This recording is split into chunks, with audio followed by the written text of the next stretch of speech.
দুর্গা উৎসবের শেষ দিন আজ। আজ বিজয়া দশমী। হিন্দু ধর্মাবলম্বীদের জন্য আজকের এই দিনটি যেমন খুশির তেমন আবেগঘন একটি দিন। 5 দিন আগে দেবী দুর্গা তার সন্তানদের নিয়ে এসেছিলেন এই ধারায়। ঠিক 5 দিন পরে কৈলাসের যাত্রা দেবী দুর্গার আজ।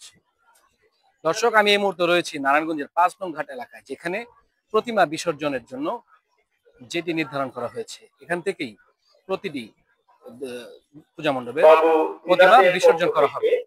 আজকে বিকেলে 5টার পর থেকে এখানে বিসর্জন শুরু হয়ে গেছে। ইতিমধ্যে বেশ কয়েকটি প্রতিমা বিসর্জন হয়েছে। এর ধারাবাহিকতায় বিসর্জন চলবে রাত 10টা পর্যন্ত।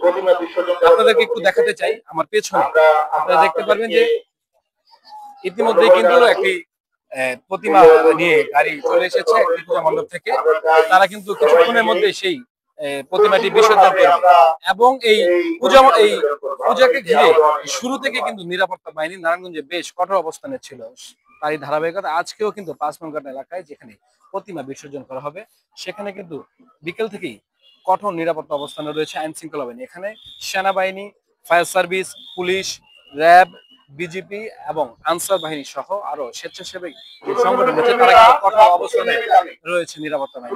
দর্শক, আপনাদেরকে যদি আমি দেখাতে চাই, এখানে কিন্তু প্রতিমা বিসর্জনকে ঘিরে হিন্দু ধর্মাবলম্বীরা কিন্তু এখানে প্রতিমা বিসর্জন দেখতে বিকাল থেকে ভিড় করেছে।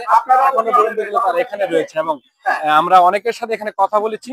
তারা কিন্তু বেশ উৎসবমুখর পরিবেশে এই প্রতিমা বিসর্জন, আজকের যে প্রতিমা বিসর্জন, সেটি কিন্তু উপভোগ করতে এসেছেন এবং অনেকে জানিয়েছেন আজকের দিনটি তাদের জন্য আনন্দ হলেও একটা আবেগঘন, কারণ তাদের যে দেবী দুর্গা, তিনি কিন্তু আজকে এই প্রতিমা বিসর্জনের মাধ্যমে আজকে ধারা থেকে বিদায় নিচ্ছে। আবার আগামী বছর নতুন করে আবার তিনি আগমন ঘটাবেন। বিসর্জনের যে খবরাখবর, সেটি নারায়ণগঞ্জ 5 নং ঘাট এলাকা থেকে এতক্ষণ আপনাদের সাথে আমি সংযুক্ত ছিলাম, জানাচ্ছিলাম আমি সাব্বির হোসেন। আবারও নতুন কোনো খবর নিয়ে আপনাদের সামনে হাজির হব। সেই পর্যন্তই দৈনিক সোজা সাপটা ফেসবুক পেজে লাইক এবং ফলো দিয়ে পাশে থাকবেন। আল্লাহ হাফেজ।